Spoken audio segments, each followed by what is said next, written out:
Sawadee welcome to Hot Thai Kitchen. So today I am so excited to be doing a remake of Pad Khee Mao, which is a cult favorite, an absolute classic dish in Thai cuisine. But the current video on the channel is so old, like it was pre-Adam old. That's how old it is. And nothing wrong with that video, but today I'm going to give you more tricks, more tips, and make it even better. So I'm super excited to share this with you. Now, the name, let's go through it. Pad means to stir fry, and Khee Mao means a drunkard. So even though this dish is typically translated as drunken noodles in English, it is not the noodles that are drunk. There is no alcohol. It's talking about the person eating or making it who is drunk, and the story behind that is it's so spicy that it helps sober up people who might need a little help. All right, let's get started. So let's make the sauce first. So this sauce, FYI, is the same as my universal stir-fry sauce because that sauce is truly universal. You can even use this for this dish. But it's super simple. I'm gonna start with some oyster sauce. And this sauce you can make far in advance, keep it in the fridge, it lasts forever, and just pull it out whenever you need it. So I highly recommend making more than you need, and I am making more than I need. And then just some soy sauce. I'm using Thai soy sauce, but any sort of regular soy sauce will do. Thai seasoning sauce, which can be Golden Mountain brand, it can be Maggi seasoning. And then, of course, fish sauce. There you go. All you have to do is stir that together, and it's ready to go. Mini whisk. Yay! Next, most important thing is the chili garlic paste. I'm gonna start out with some Thai chilies, which being drunken noodles, you wanna make this spicy. It's almost the whole point of it, as spicy as you can tolerate. So 1 chili, 2 chilies is good. We'll do 3 today because we're hardcore. Try not to look straight at it. I want the chilies really fine so you don't get any surprise chunks. Chili skins are totally fine. That's not the spicy part, but everything else you want it to be fine. And then I add my garlic after because I don't want the garlic to be quite as fine. I want that left chunky. I'm also going to add some prik chi fa or spur chilies. Now, I don't actually know if these are spur chilies, like the same ones as in Thailand, but they look similar enough. Basically some sort of a milder red pepper that I'm adding for color and for chili flavor, but without the heat. You can do any other type of mild red pepper that you have, or even red bell pepper, just a little bit of it will help. And just get it to like a chunky paste. Something like that is perfect.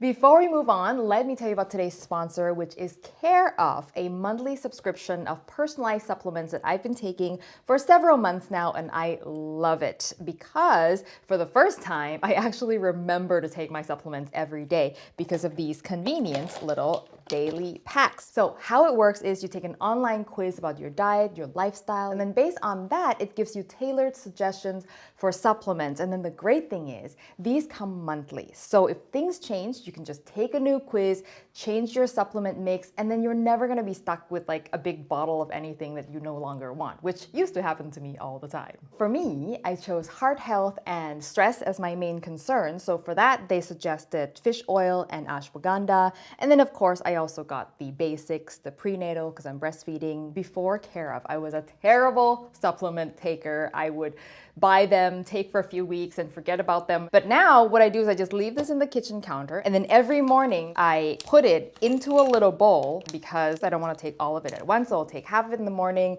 then I go about my day, I come back later, I take the other half whenever I feel like it. Another thing that I love about Care Of is that they're responsible and transparent. You can go on the website, read about where they source the ingredients. You can read about the research studies that are behind each product even. So if you finally want to get on top of your supplement routine, visit the link in the description to take the quiz and get your own personalized plan. And don't forget to use my code PAILIN50 to get 50% off your first order. So just gonna go through a couple other ingredients real quick. For vegetables, you can be pretty flexible with Pad Khee Mao. With baby corn and long beans are traditional, but I like to use carrots. It looks nice in color, it tastes good in here. And also this is Chinese broccoli stems. And if you're wondering where the leaves went, here they are. I just keep them separate because the leaves If you cook it too much, they get chewy, so I like to throw this in at the end. And then as an added flair, these two are optional. They are extra herbs to make this more herbaceous. This is grachai or finger root. I get mine in a jar. Comes in brine. And then these are young green peppercorns. These are what peppercorns used to look like before they turn into black peppercorns. And for organization's sake, because the cooking will go very fast, I'm going to combine the grachai and all my sturdy herbs together because they're all going in at the same time. And you'll notice that I'm putting in half the grachai, which brings me to the most important tip about this is that you want to do this one portion at a time. The cooking goes very quickly, but you don't want to do 3-4 portions in a wok at the same time because that is how you get soggy, broken noodles if you crowd the pan. Okay, so before we move on, the most important ingredient, which I don't have. You're supposed to use holy basil for this, or buy kaprao. However, I cannot get kaprao here, not easily anyway, without calling a guy. So regular Italian basil that you can get at a Western grocery store is a great substitute. It's still delicious. It's not the same, but I do think it's a better substitute than Thai basil. All right, so that's that. Let's deal with the most important thing, the noodles. So the noodles that you want to use is fresh, white, flat rice noodles for this, or what's called ho fun noodles. Now, if you cannot find the fresh one, you can use the dry one that you'll have to cook first before using, but I will tell you that it is much better to use the fresh. You got to use what you got to use, but it is highly, highly beneficial to go with the fresh one. Okay, so when you buy it, most of the time it's probably going to be hard and cold and stuck together in a block. So what I like to do is I first separate them into smaller chunks, right? Like more manageable chunks. And you can just sort of peel them apart like this without breaking them. And then I'm not using the whole thing, so I'll just do this for now.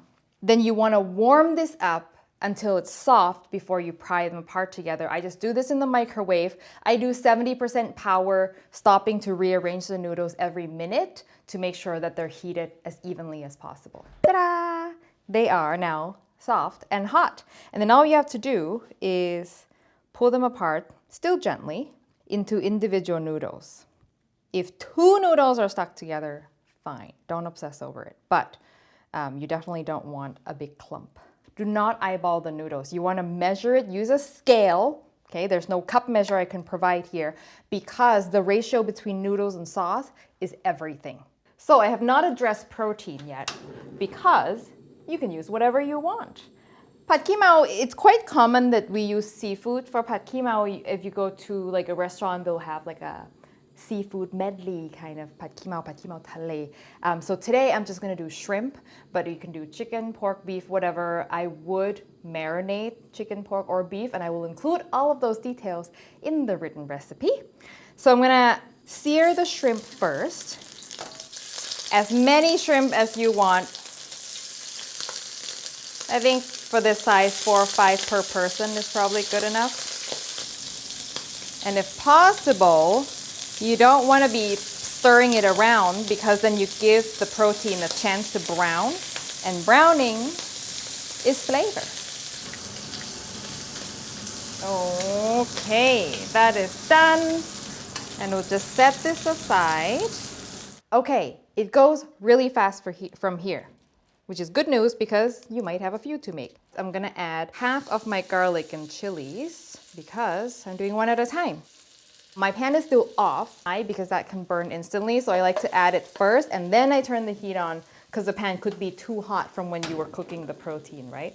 So at this point, medium heat is good. You want to give the garlic and chilies a lot of time to infuse into the oil, which I'm going to add a little bit more of. By the way, the first batch is going to be the most delicious batch because it's got all the good stuff from the protein in it. So that could be for a special person you're trying to impress, or save it for yourself. Okay. And now, smallest pieces garlic is starting to turn golden. In goes all your sturdy vegetables, which you have been so organized that they all go in at the same time. I can turn up my heat now, and I want it hot now, so I can do it high. Vegetables only need 30 seconds to a minute, depending on how tender or crunchy you want. Noodles go in. And now, sauce, 2 tablespoons per portion. You want to drizzle. And sugar. 1 teaspoon and a quarter. You can just eyeball the quarter. And now, toss like your life depended on it. You don't want this to go fast. Did I mention you should have a non-stick pan? You absolutely do not want to do this in a stainless steel pan. You cook this until the noodles are evenly distributed, which in an instant they are. Let them sear a little bit. Create that char. But don't burn it. So then after a while, you flip and then you notice your noodles have a little bit of toastiness. Just some grill marks. Don't forget to put the shrimp in. Adam, remind me to not forget to put the shrimp in. Okay, I'm happy with that. The proteins are gonna go back in. Whee! Get back down here. And then I'm offing the heat. And then my leafy things go in, which includes both the Chinese broccoli leaves and also the basil. I find that people tend to overcook the basil because they'll want to cook it. Things may explode in your pan, but it's totally normal. But I feel like the residual heat is totally enough to wilt any leafy greens you're going to use. Hello. Okay. And that's it. I'm telling you, that was we're now at 3 minutes, less 3 minutes from start to finish, you're done. So that's why, yes, it seems like a lot to be doing each portion at once, but it's totally worth it. Okay, let's put it in a plate. Woohoo. Nice. Okay, let's eat. Look at this. See, and your noodles are still sort of in nice long pieces. There are still chilies in the air.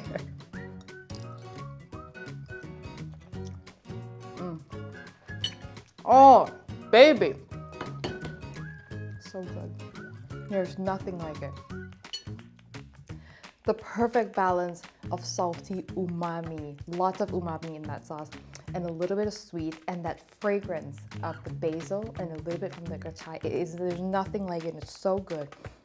You will notice that usually I taste and adjust things that I cook in the pot before I finalize. But because of this, I don't need to, because I have measured and weighed out everything. If this is the exact amount of everything that you use, guaranteed, this is going to be perfect as is. I don't need any condiments whatsoever. I'm going to have a shrimp just because it's here. But really, I'm happy to eat this without any protein. It's so good. So the recipe, as always, will be on hotthaikitchen.com. If you make it, definitely post it to social media and tag me at Hot Thai Kitchen. And a special thanks to our Patreon member for helping support the show.